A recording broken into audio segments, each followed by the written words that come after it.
When I'm playing, I'm, to be honest, totally unaware of the audience.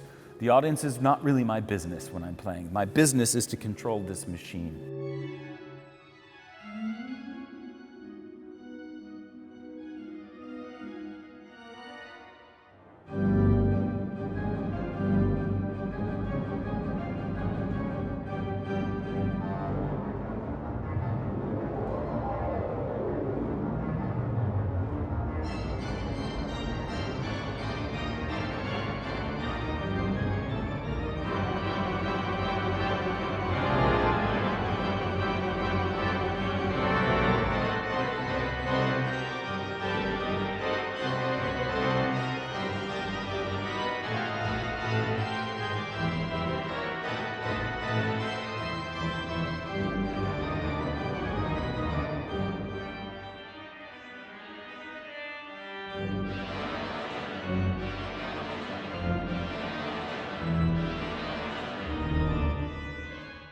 Probably the most beautiful thing about the organ for me personally is the symbolic way in which it encompasses or attempts to encompass all of human experience and to symbolize it in a musical fashion.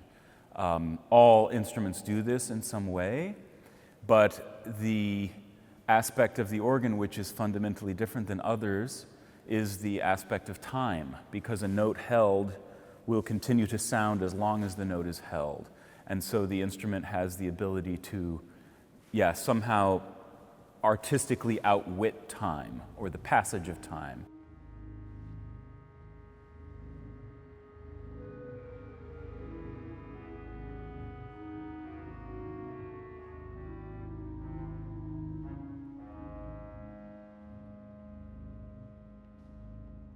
Time, tone, and color are the things that are the sort of indispensable ring of fire, if you like, that makes the organ what it is.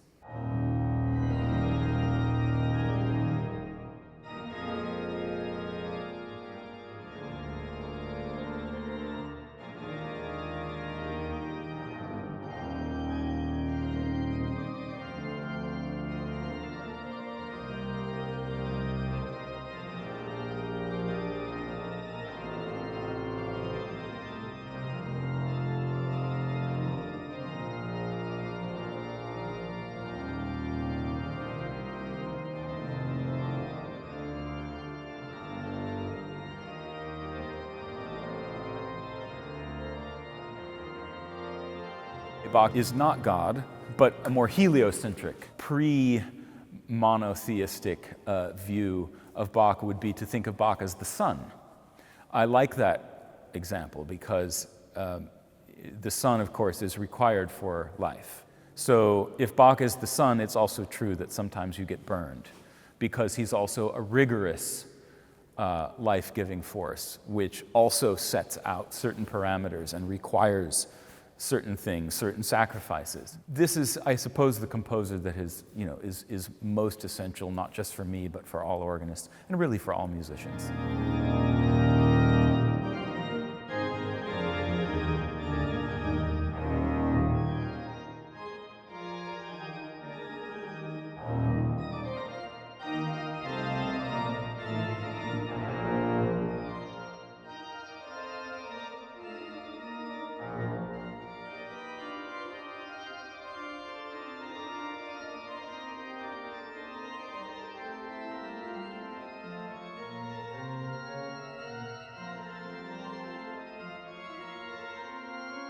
I grew up with a father who was an inventor and an engineer, and the first organ that I had was a Hammond organ, which was in his factory.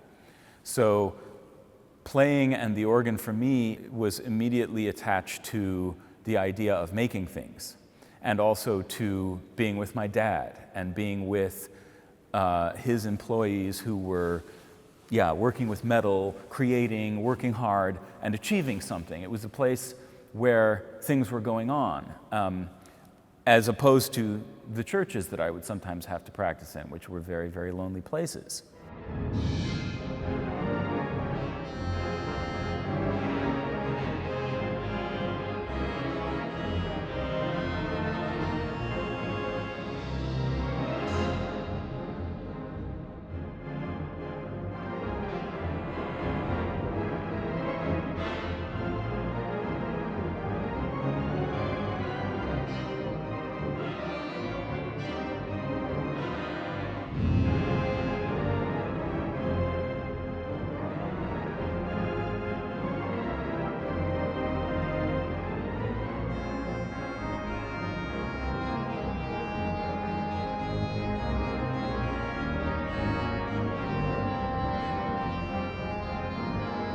It's not so much that I wish to take the organ out of the church. I wanted to take myself out of the church. And in order to do that, I had to have at least one organ that would go out of the church. The idea that the organ comes from church is Christian propaganda. The organ comes, of course, from before the time of Christ. It literally predates the Christian church. It comes, as many great inventions do, from several places at once. It comes from Pythagoras. It comes, we think, from Babylon, from ancient Persia, ancient Egypt, and other roots in antiquity which had multiple pathways in common with the discovery of early mathematics and, for instance, the harmonic series. It's difficult for me to believe that every person who hears the organ automatically has spiritual feeling.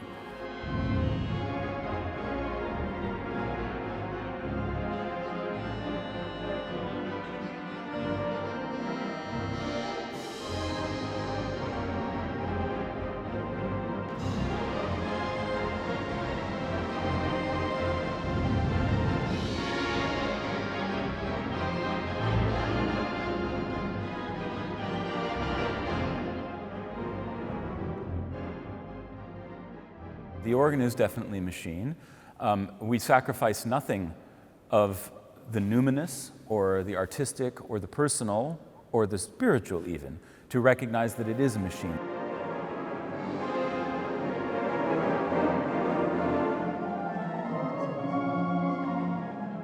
I don't take a spiritual or a soulful view of it. It's not required to turn it into a ghost. Because of that, I can kind of turn to that aspect of the performance and focus on it rather like a pilot who observes certain protocols every time and flies the plane the same way every time. It's not that I play the same way every time, but the organ always operates the same way. The organ doesn't care if I feel a certain emotion.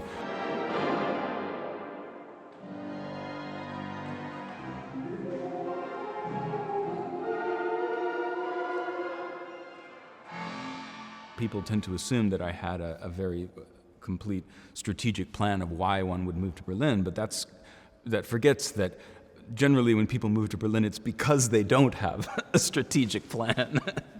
And in fact, they just come to Berlin and it somehow works. And it wasn't really so different for me, but I had the general idea that I needed to build a touring organ, and that I needed to do that. I needed to develop an international career so that there would be the driver, the demand for it, or at least the ability to launch it, if not the demand. And I ended up just receiving an enormous amount of sympathy and support in Germany for my ideas.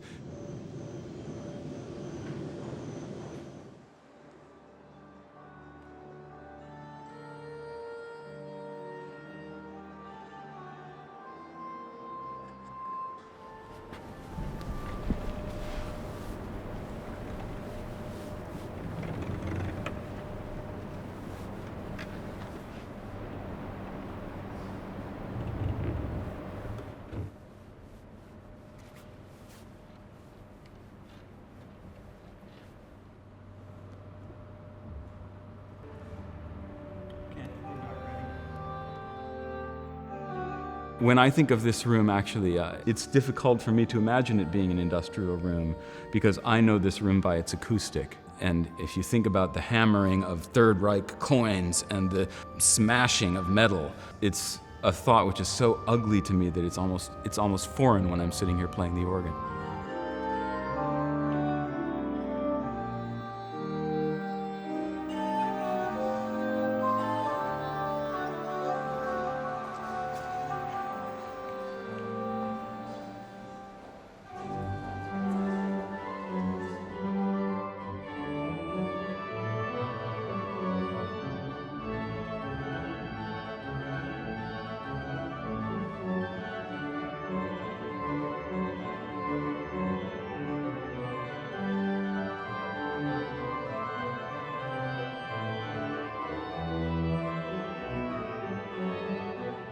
The absolute reliability of the digital organ is one of its strengths in my view, and it creates this kind of mental safe space where I can sort of operate within that, and I don't really have to engage with people or being a person. I'm just in that realm.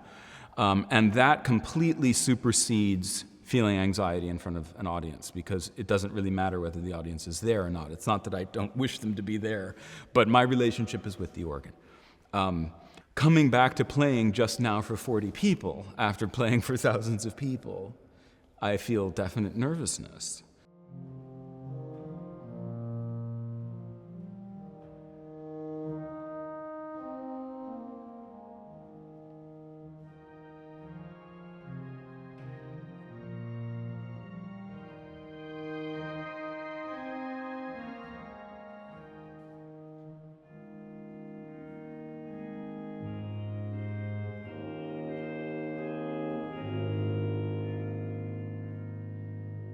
It's a good piece for audiences, it's well known, and it's good for showing the different colors and moods that the organ can provide.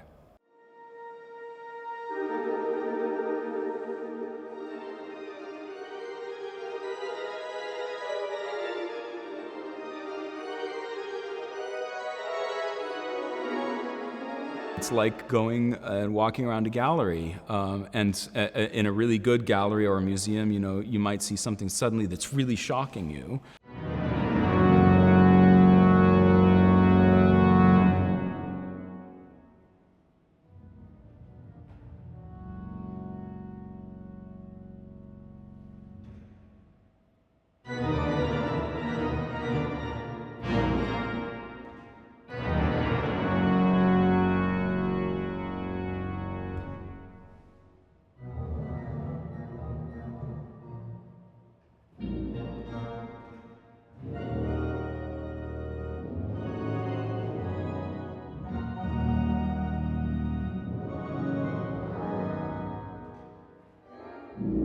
The organ is a larger-than-life experience. Our experience of the organ is not only through our ears, but also through our body. It's through a broader range of frequency and of resonance, of pitch, than is accessible to any other instrument.